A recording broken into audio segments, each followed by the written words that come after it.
kedua ayat tersebut, yakni ayat innallaha la yaghfiru an yushraka bihi dan seterusnya, dan juga ayat doanya Nabiullah Ibrahim wajnubni wa baniya an na'budal asnam.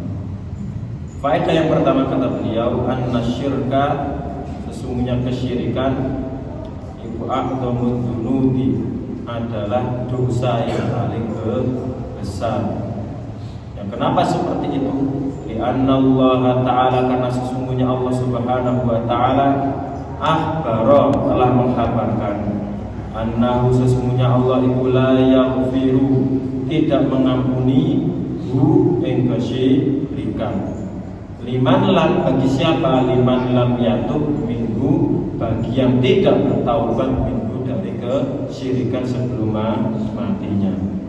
Jadi andaikan seseorang jatuh pada kesyirikan, yakni syirkun akbar, yang merupakan a'dhamud dzunubi, dosa yang paling besar, dia mati dalam keadaan seperti itu, maka Allah tidak akan mengampuninya. Tapi andaikan dia bertaubat kepada Allah Subhanahu wa ta'ala qabla mamatihi, sebelum kematiannya, maka ini Allah Subhanahu wa ta'ala akan menerima taubatnya. Beda cerita ya. Dan banyak sekali adilah-adilah yang menunjukkan bahwasanya syirik ini termasuk dosa besar. Di antaranya maklum, yakni perkataan Luqman, wa qala Luqman li ibnihi wa huwa ya'idhu. Dan ketika Luqman berkata kepada anaknya, dalam keadaan Luqman menasihati, memberi mauidhah kepada anaknya, apa nasihat beliau yang pertama? Ya bunayya la tusyrik billah, wahai anakku, kata Luqman, jangan engkau menyekutukan Allah. Inna syirka, karena sesungguhnya kesyirikan, iku dzulmun azimun, sungguh merupakan kezaliman ya, azimun, yang sangat besar. Jadi dosa itu adalah kezaliman, dan kezaliman yang paling besar itu adalah syirik. Datang juga dari hadis Abdullah bin Abbas radhiyallahu taala anhu, ya Rasulullah, ayyud dzanbi a'dham, wahai Rasulullah, dosa apakah yang paling besar? Kata Rasulullah sallallahu alaihi wasallam, anta ja'ala lillahi niddan wa huwa khalaqaka. Kata Rasul, dosa yang paling besar adalah kau jadikan bagi Allah Subhanahu wa ta'ala tandingan, ya, sesuatu yang khusus untuk Allah kau jadikan tandingan untuk selainnya. Wa huwa, dalam keadaan Allah iku khalaqaka, yang telah menciptakanmu. Adilah-adilah yang banyak sekali menunjukkan bahwasanya kesyirikan itu adalah puncaknya dosa, karena ini terkait dengan hak Allah Subhanahu wa ta'ala. Jadi hak pokok, hak utama Allah Subhanahu wa ta'ala, yang ketika hak itu dipalingkan kepada selainnya, maka apalagi yang lebih besar daripada itu ya. Itu adalah kesyirikan. Maka hendaknya seseorang itu menjauhi dan berusaha berlindung daripada kesyirikan. Sesungguhnya yang kedua, annama ada syirki, sesungguhnya apa yang selain kesyirikan, minadzunubi, dari dosa-dosa, idza lam yatub minhu, ketika seorang tidak bertaubat minhu, dari dosa di bawah kesyirikan, maka dakhilun, maka orang tersebut masuk tahtal masyiati, di bawah kehendak Allah Subhanahu wa ta'ala. Jadi kalau syirik mati dalam keadaan belum bertaubat, ya sudah, nggak ada harapan. Tapi kalau selain kesyirikan, seorang berzina, matalan, minum khamr, berjudi, makan riba, dan seterusnya, dari membunuh dan berbagai dosa besar yang lainnya, andaikan dia mati dalam keadaan belum bertaubat kepada Allah Subhanahu wa ta'ala, ini tahta masyiatillah, di bawah kehendak Allah Subhanahu wa ta'ala. Apa maknanya? Kata beliau, insyaallah nalikane kersa sapa Allah Subhanahu wa ta'ala, ghafarahu, Allah akan langsung mengampuninya, bila taubatin, meskipun tanpa taubat. Jadi andaikan Allah kehendaki, ya dia itu enggak, Allah akan ampuni secara langsung, Allah akan masukkan dia ke surga. Tapi ingat ya, di bawah liman yasha'u, harus ada garis bawahnya, bagi yang Allah kehendaki. Jadi nggak ada jaminan. Ya kemudian orang santai melakukan berbagai dosa, terlebih lagi dosa besar, tenang, Allah kan Ghafurur Rahim. Ini kata Imam Ibnu Qayyim rahimahullah taala, orang yang bersandar dengan ampunan Allah itu juhal, ya ini orang-orang yang bodoh. Ya dia meninggalkan amal, jatuh pada kesyirikan dosa, jatuh pada berbagai dosa besar dan kemaksiatan selain kesyirikan tentunya. Kemudian santai Allah akan mengampuni. Ini orang yang bersandar dengan ampunan, tapi dia lupa bahwasanya Allah itu syadidul iqab, maha keras azabnya. Dan andaikan ampunan itu pun tahta masyiatihi, di bawah kehendaknya. Kalau Allah kehendakin, kalau enggak mampir di sirah neraka. Wa insya dan jika Allah menghendaki adzabihi, Allah akan mengadabnya terlebih dahulu. Mana diadab terlebih dahulu, dia enggak kekal di neraka. Sebagaimana hadis yang sering kita sampaikan terkait orang yang masuk, idza taqala ahlul jannati al jannata wa ahlun nari an-nar. Ketika penduduk surga telah masuk ke surga, penduduk neraka masuk ke neraka, Allah Subhanahu wa taala berfirman, akhriju man kana fi qalbihi mithqal habatin min khardalin min imanin. Kata Allah Subhanahu wa taala, keluarkan orang yang di dalam hatinya meskipun sebesar biji sawi berupa keimanan, mereka pun dikeluarkan dari neraka. Ya, mereka dalam keadaan sorohu maman, menjadi hangus hitam, ya, karena terbakar di neraka. Kemudian fayul kauna, mereka pun dilemparkan, ya, fi nahril hayati, di sungai kehidupan. Ya, kemudian fayan butuh nakamatan butul hibbatu, orang yang hitam legam gosong di neraka ini, ketika dilemparkan ke neraka, ke sungai kehidupan, mereka pun tumbuh sebagaimana biji-bijian yang tumbuh. Tapi intinya mereka mampir dulu di neraka dan gak enak. Ya, wa inna yauman inda rabbika ka'alfi sanatin mimma ta'udun. Sehari di sisi Allah itu seperti 1000 tahun. Ini adabi mesdino to. Sedino 1000 tahun sampai 1000 kuat. Maka jangan pernah mengentengkan dosa dan juga maksiat kepada Allah Subhanahu wa taala. Fa fi hadza dalil, maka di dalam hadis ini ada dalil ala khaturatis syirki, atas bahaya kesyirikan. Ya, ini jelas. Jadi kalau selain kesyirikan itu masih ada harapan diampuni. Ya, diazab dulu atau diampuni secara langsung. Tapi kalau syirik sudah nggak ada kompromi lagi, maka ini menunjukkan saking bahayanya kesyirikan, karena bahaya wajib diwaspadai. Kemudian faedah yang ketiga dari hadis ini adalah kata beliau al khaufu minasyirki. Jadi takut, ya, mana takut ini berusaha menghindar dari kesyirikan. Kenapa seperti itu? Beliau mendatangkan hadis dalil, yakni ayat yang kedua. Fa inna Ibrahim alaihissalam, karena sesungguhnya Nabiullah Ibrahim alaihissalam, wa huwa, dalam keadaan Ibrahim itu imamul hunafa, imam, ya, para anbiya, imam yang yakni orang-orang yang lurus di atas ketauhidan dan menjauhi kesyirikan. Walladzi, dan juga Ibrahim adalah orang yang kasarul asnama, menghancurkan berhala-berhala patung-patung yang disembah oleh kaumnya, biyadihi, dengan tangan beliau sendirian seorang diri. Ya, dalam rangka dakwah kepada kaumnya, beliau hancurkan berhala-berhala yang ada, supaya apa? Mereka itu tegak hujah kepada mereka, disengaja ditinggalkan satu patung, satu berhala yang paling besar, dikalungkan kampak yang beliau gunakan untuk menghancurkan patungnya tersebut. Nah, ini orang-orang siapa lagi yang dicurigai kecuali Nabiullah Ibrahim. Ibrahim ditanya siapa yang menghancurkan, tanya ini kepada yang paling besar. Akhirnya apa? Mereka dengan fitrahnya ngomong dengan lisannya sendiri. Dia kok iso kontakon kepada patung dia, batu yang nggak bisa berbicara. Sudah, mereka sendiri yang ngomong saja nggak bisa. Ya, melindungi diri sendirinya aja nggak bisa. Kenapa harus diibadahi? Ya, kenapa kemudian terus diibadahi? Ya, sesuatu yang kau bikin dengan tangan-tangan kalian, atau butuh nama tanhitun, kata Ibrahim. Apakah kalian menyembah apa yang kalian pahat? Ngambil batu di kali, di gunung gunung, dipahat, dibentuk, yang kemudian disembah-sembah sendiri. Jadi yang bikin nyembah kepada bikinannya ini kan nggak masuk akal. Ya, dia menolak madarat dari andekan ada apa? Andekan ono laler nemplek nggone irunge berhala apakah bisa kemudian ngebasi wae ganti iso. Kemudian disembah wallahu khalaqakum wa ma ta'malun kata Ibrahim. Dan Allah lah yang menciptakan kalian dan apa yang kalian perbuat. Kok iso kalian itu menyembah bikinan-bikinan kalian.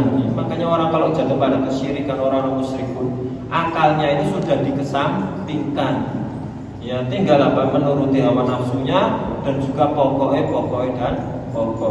itu namanya ketika seorang jatuh pada kesyirikan. Ini loh Ibrahim alaihissalam, Imamul Munafah Khalilur Rahman. Beliau saja mengkhawatirkan kepada dirinya dan juga anaknya jatuh pada kesyirikan. Khofa takut sapa Ibrahim yang kesyirikan ala nafsihi menimpa kepada dirinya. Fakaifa maka bagaimana biman dunihi dengan orang yang dibawa yakni selain Ibrahim. Bagaimana dengan kita? Kita ini masya Allah dosa ya akeh, masya Allah. Semangat kita di dalam dakwah yang enggak jauh dengan para anbiya. Ya sekedar menyelisih masyarakat saja kita nyerah. Ya pada masalah-masalah sunnah-sunnah Nabi Sallallahu Alaihi Wasallam kita gak akan kemudian dikeprui ya enggak. Sekedar karena takut lisannya saja, masya Allah kita banyak menyerah. Bagaimana dengan Ibrahim alaihissalam sendirian, gak ono kancane, bayangin. Rela kemudian hampir dibakar oleh kaumnya, diusir oleh bapaknya sendiri.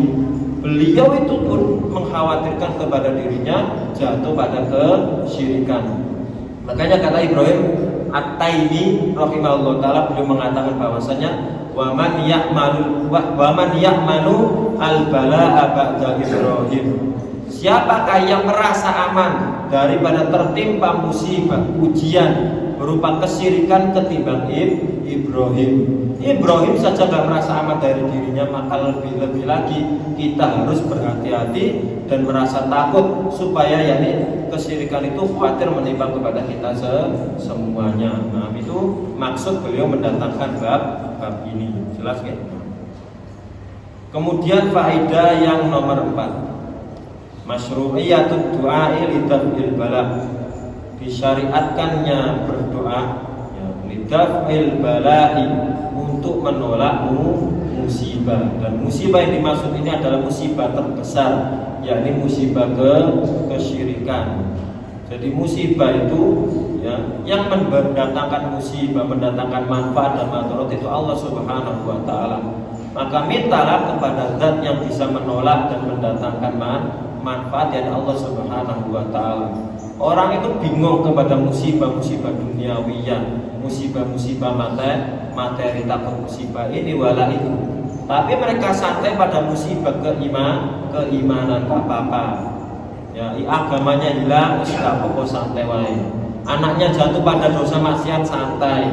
Ya ada kesyirikan serapopo seperti gak ganggu dan seterusnya. Padahal itu adalah sumber malapetaka dan juga bencana. Diawali dari kesyirikan, diawali dengan maksiat. Tapi bingung ketika apa musibah-musibah duniawiyah. Dunia ini kurang bingung, masya Allah kena musibah ini bingung. Tapi gak bingung pada perkara-perkara yang selamat tidaknya di akhirat itu adalah tergantung dengannya. Nah, maka Ibrahim alaihissalam adalah berdoa kepada Allah Subhanahu wa taala. Wa annahu, dan sesungguhnya Allah la ghinan. Jadi la itu artinya penafian tidak, ghinan artinya tidak butuh. Tidak butuh. Minus plus minus berarti apa? Positif. Maknanya di sini wa annahu, dan sesungguhnya Allah la ghinan.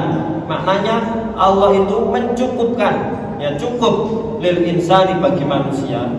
Ya, jadi sesungguhnya cukup lil insani bagi manusia ar-rabbihi, dari Rabb. Yang jadi doa wa annahu apa? Annahu sesungguhnya doa iku laginan, sesuatu yang pasti dibutuhkan. Ya ini yang tepat-tepat dulu. Sesuatu yang pasti dibutuhkan lil insani bagi manusia ar-rabbihi, dari Rabbnya Allah Subhanahu wa taala. Ya, jadi bukan hanya berdoa pada masalah-masalah dunia, tapi masalah-masalah akhirat, masalah-masalah keimanan, kita meminta kepada Allah Subhanahu wa taala untuk dijaga darinya. Jadi di sini ya, kalau secara ayat apa kemarin kita katakan wa idz qala Ibrahim rabbi ij'al hadzal balada aminan, ya Allah jadikanlah ya negeri ini, ya, yakni negeri Mekah ini baladan aminan, sebagai negeri yang aman. Kenapa kemudian Nabi Ibrahim berdoa wajnubni wa baniya an na'budal asnam, ya Allah jauhkanlah aku dan juga anak keturunanku dari menyembah berhala. Kata para ulama, sisi kecocokannya, pertama Nabi Ibrahim berdoa untuk negeri Mekah diberikan menjadi negeri yang aman. Kemudian yang kedua, Nabi Ibrahim berdoa supaya dijauhkan dari kesyirikan. Kata para ulama, rahasianya bahwasanya pertama, keamanan itu adalah nikmat yang paling besar. Jadi sebuah negeri itu, ya, sebuah negeri, yaitu ketika diberikan nikmat pertama ini keamanan, maka nikmat perekonomian, nikmat apapun yang lainnya itu akan berjalan ketika ada nikmat yang pertama, yaitu keamanan. Coba baik perhatikan, banyak negeri yang ketika Allah cabut darinya nikmat keamanan, maka nikmat-nikmat yang lainnya juga rusak. Nikmat makanan, nikmat yakni peternakan, nikmat tumbuh-tumbuhan dan seterusnya, semuanya itu akan rusak dan tidak stabil ketika nikmat keamanan itu dicabut.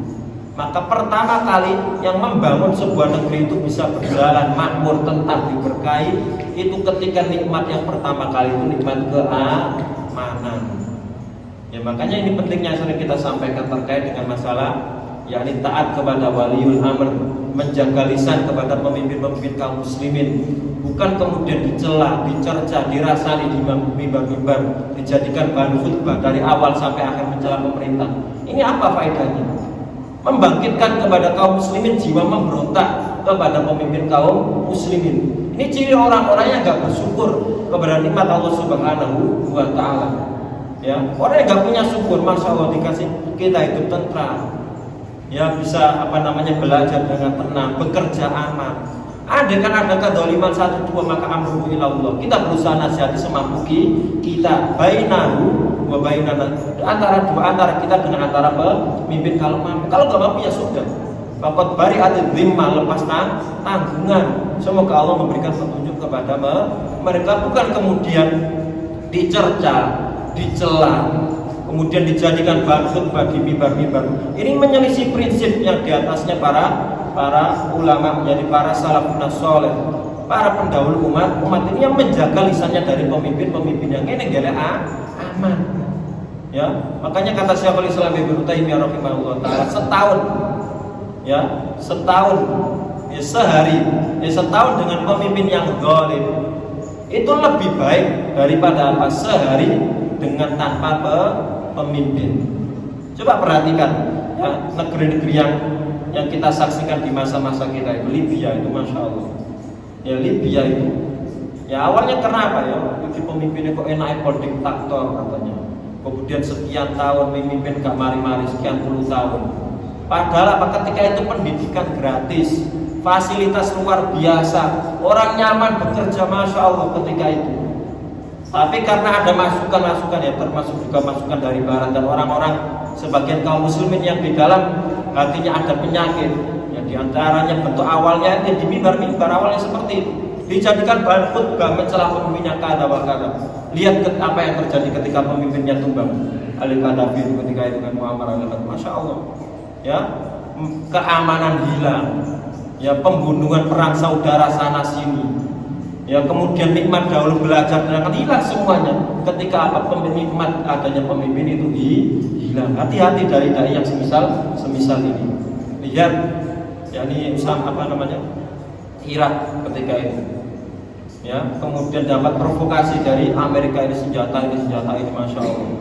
Orang yang ya kami baca sendiri, orang yang menumbangkan patungnya Saddam Hussein, bukan berarti patung itu benar nggak benar ya. Cuma orang yang menjatuhkan ya sebagai tanda jatuhnya rezim Saddam Hussein ketika itu. Ya, dia penuh dengan kezaliman Saddam Hussein itu. Tapi dengan kedoliman yang ada itu justru itu lebih baik mereka rasakan masyarakatnya ketimbang ketika tumbangnya. Jadi orang yang menghancurkan patung Saddam Hussein ketika itu adalah ketika hari ini mereka mengatakan adalah hari yang paling saya sesali adalah hari ketika aku menumbangkan patungnya Saddam Hussein. Dulu saya masih bisa bekerja, anak-anak kami masih bisa belajar, masih bisa makan kada wa kada wa kada. Ya, tapi sekarang apa yang ada? Ya, terpisah orang tua dengan anak, pembunuhan di mana-mana. Yang katanya ada senjata iwalat enggak terbukti. Korat karet negaranya. Ya, ini diantara bentuknya apa? Awalnya adalah apa? Provokasi dari dai-dai yang di dalam hatinya itu ada penyakit. Mungkin pemimpin ini orang berita sakit, masya Allah. Ya, ketika nikmati keamanan itu dihilangkan dalam sebuah satu negeri, siapa yang bertanggung jawab?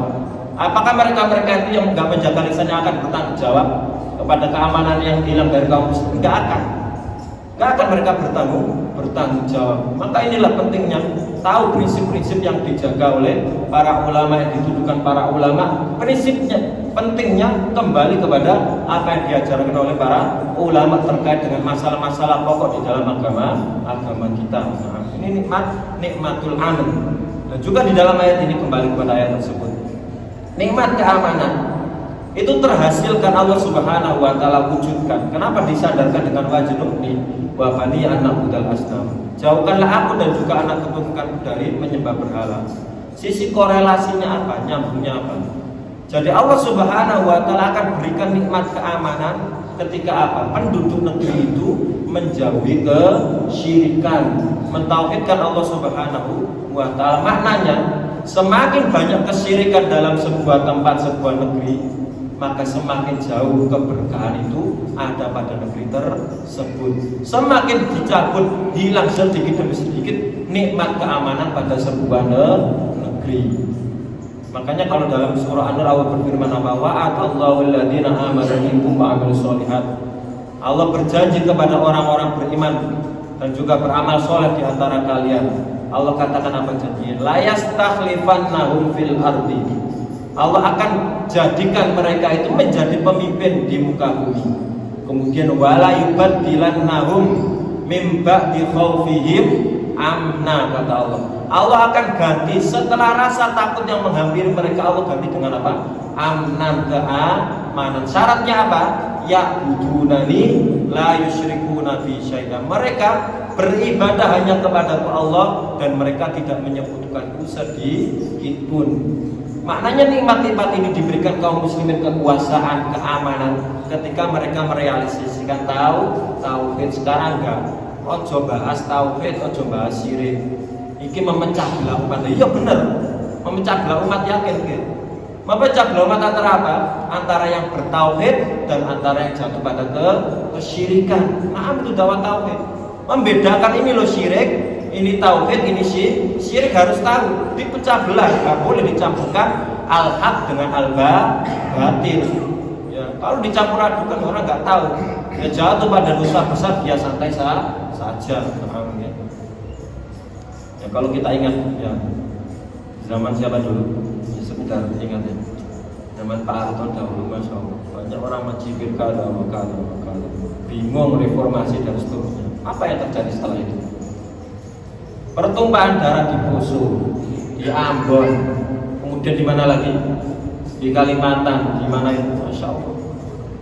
Itu coba nikmat keamanan dicabut dari suatu penduduk. Ya, yang sekarang mana teriak-teriak reformasi itu? Hilang semuanya suaranya. Jadi, Masya Allah, ketika suaranya maka dijaga. Rasulullah katakan apa? Fa'innahu ma ya'ismikum fasayara ikhtilafan katsira. Ya alaikum bisami wa ta'ah, kata Rasulullah. Hendaknya kalian dengar dan taat. Wa in ta'amara alaikum abdul habasyiyun, kata Rasulullah. Hendaknya kalian dengar taat kepada pemimpinmu, meskipun yang memerintah kalian itu budak habasyiyun. Yang memimpin kita itu bukan ada yang budak. Mereka orang-orang terpandang, orang-orang yang berilmu, ya, sesuai dengan kadar ilmunya masing-masing. Rasulullah katakan andaikan pemerintah kalian itu budak, itu saja Rasulullah katakan apa? Alaikum bisam'i wa ta'ah, hanya kalian dengar dan kalian taat. Ya, bukan kok kemudian ada kesalahan dari pemimpinnya dijadikan bahan khutbah ini. Nas'alullah assalam. Kemudian faedah yang kelima dari hadis ini, masru'iyatu du'a'il insan li nafsihi wa li dzurriyyatihi. Disyariatkannya yang berdoa yang kepada du'a'il insan, doanya manusia. Ya, li nafsi, dia berdoa untuk dirinya sendiri.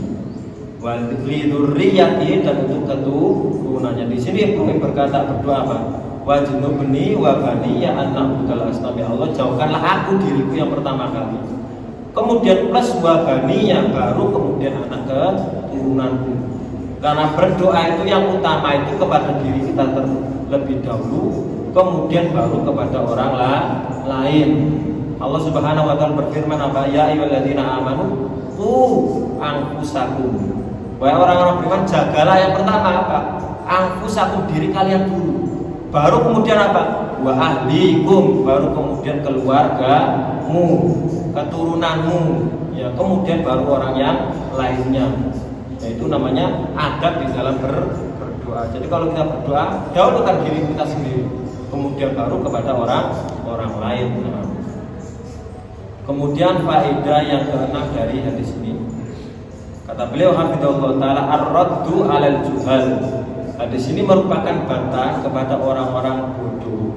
Jadi juhal, ini jamak dari kata jahil, ya. Jadi bantahan kepada orang-orang jahil yang bodoh. Alladzina yaqulun, yang mereka mengatakan la yaqau, tidaklah jatuh apa asyirku, kesyirikan fi hadhil ummati, pada umat ini. Jadi kesyirikan itu akan aman pada umatku Muhammad.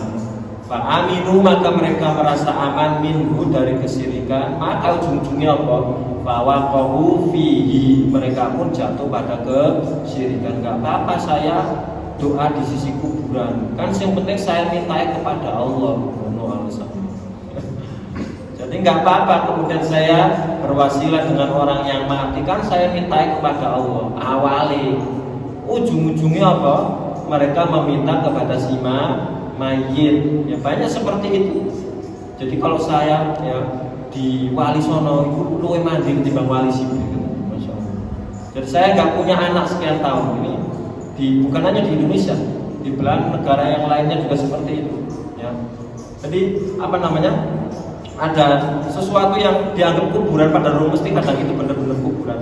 Kemudian didatangi orang, Masya Allah, minta kepada wali fulan wal alana, aku sekian tahun nggak punya anak, darurat, ternyata nggak darurat, ternyata aku dikasih anak. Awalnya apa?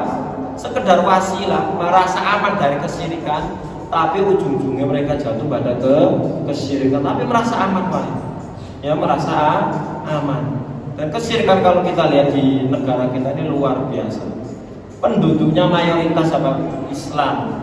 Ya, penduduk mayoritas Islam, tapi kesyirikan ini menjadi sesuatu yang dibudayakan.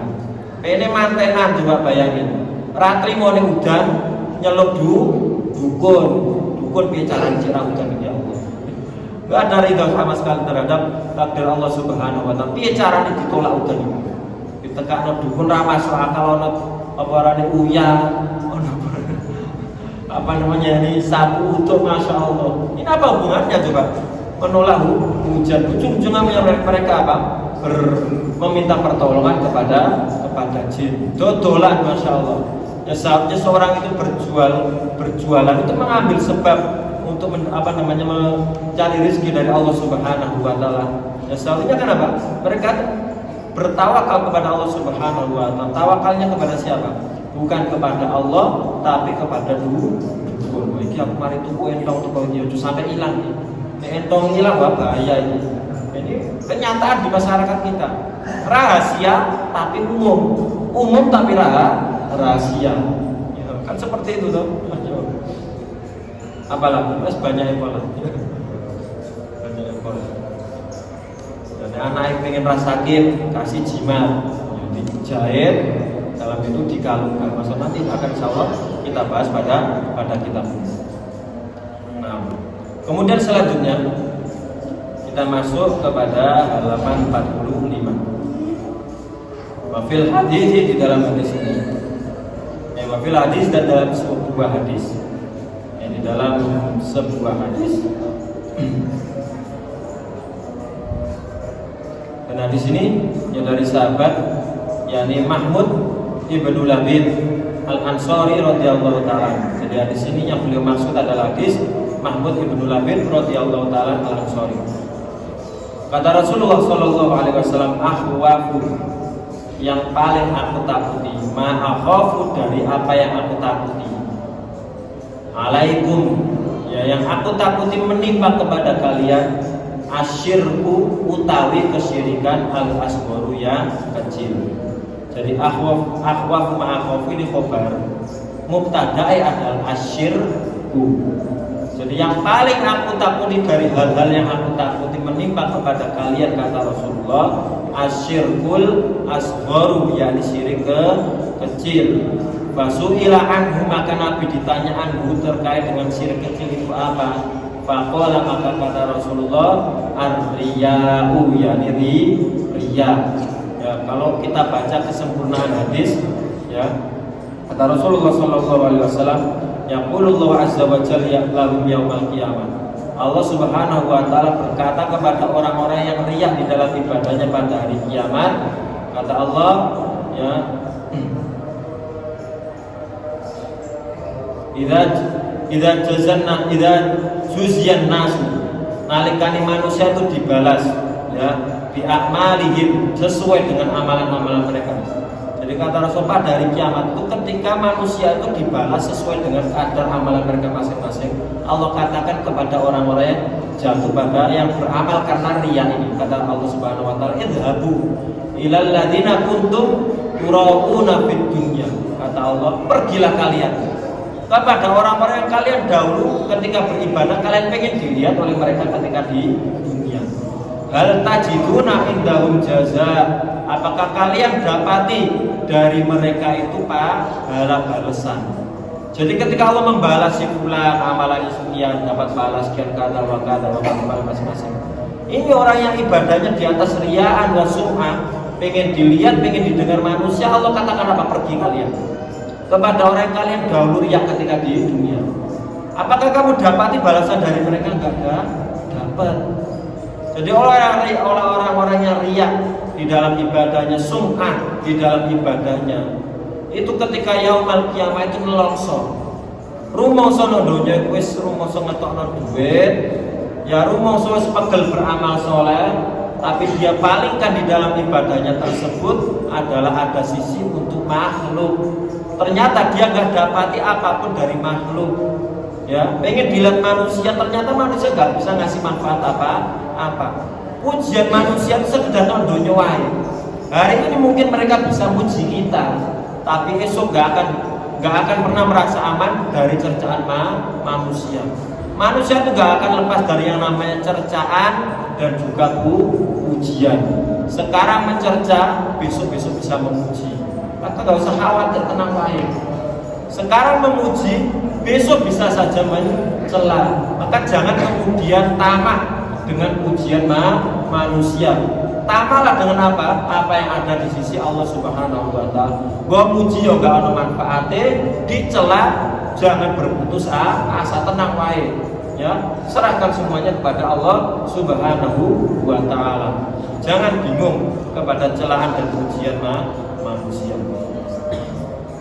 Kata beliau, jadi kata Syekh Shalih Fauzan hafizahullah taala, fil hadis, di dalam hadis ini, ay al hadis alladzi rawahu Imam Ahmad. Ini hadis yang diriwayatkan oleh Imam Ahmad wa Tabarani wa Ibnu Abi Dunya wal Baihaqi, dan hadis ini disahihkan oleh Syekh Al-Albani rahimahullah taala di dalam kitab beliau Shahih Tarjih. Makna akhwafu, ma'akhafu. Kalau di dalam riwayat-riwayat yang ada di situ ada tambahan inna. Jadi beliau mendatangkan hadis ini, yakni secara ikhtisar, secara ringkas.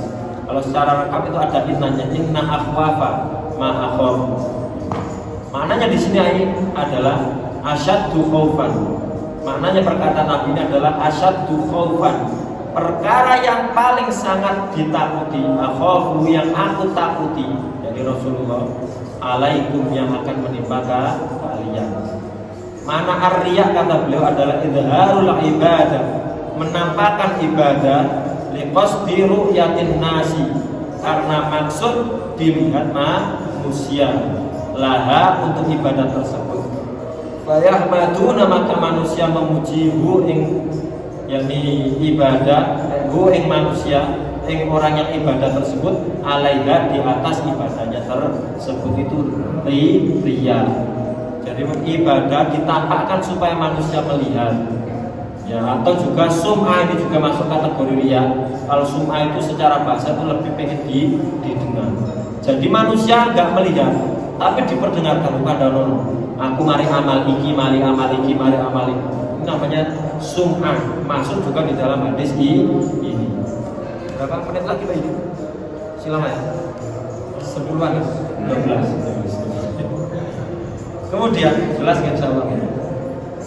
Al-makna al-ijmali lil hadis, makna secara global lil hadis kepada hadis adalah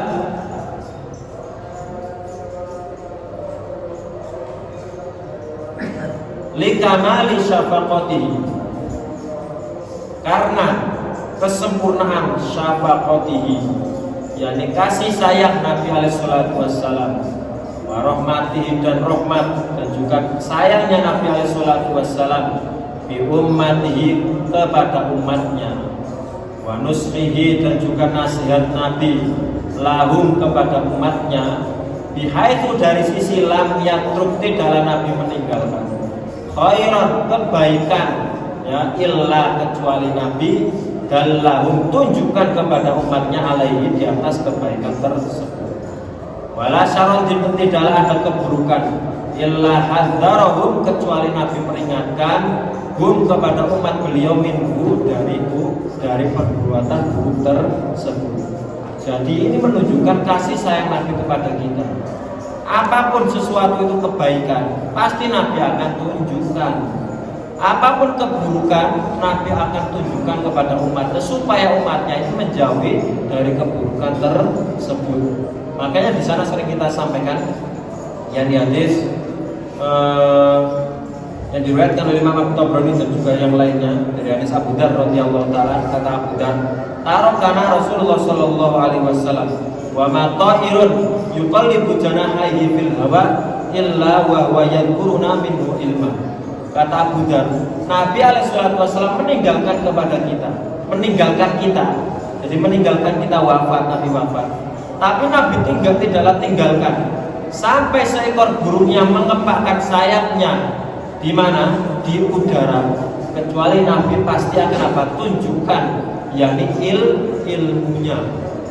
Kemudian dalam riwayat yang lain kata Abu Dzar, "Ma baqiya syai'un tidaklah sesuatu tertinggal yuqarribu minal jannah yang sesuatu itu mendekatkan kepada surga, wa yubaidu minan nari dan bisa menjauhkan dari neraka illa qad buyyina lakum kecuali pasti dijelaskan." Di sini faedah yang menunjukkan kepada kita bahwasanya agama Islam ini telah sempurna. Apapun yang bisa mendekatkan ke surga harus dijelaskan oleh Nabi ini. Yang bisa mendekatkan kepada neraka, yang bisa menjauhkan ke neraka juga telah dijelaskan ini. Jadi telah sempurna, mana telah sempurna, gak usah repot-repot membuat sesuatu ibadah-ibadah dengan kreasi-kreasi manusia dianggap sesuatu itu ibadah yang bisa mendekatkan diri kepada Allah, itu gak usah. Agama ini telah lengkap ya. Dikit lagi. Wa minasyarri dan di antara keburukan Allah di hadzara minhu yang Nabi peringatkan darinya adalah az-zuhuru menampakkan bimadharil ibadah dengan menampakkan ibadah biqasdi tahsili tana'un nas dengan maksud terhasilkannya pujian manusia. Di anau karena sesungguhnya perbuatan tersebut syirkun adalah kesyirikan fil ibadah di dalam peribadatan. Jadi ada rinciannya. Riya itu enggak mutlak kemudian syirik kecil. Ada kalanya riya itu bisa jatuh pada syirik besar. Insyaallah kita akan sampaikan pada pertemuan selanjutnya besok insyaallah yang hari Selasa ini. Sekedar nasihat saja ya. Ya Selasa Rabu. Pembagian zakat hari Kamis kan. Ya, ngaji aja. Semangat ya.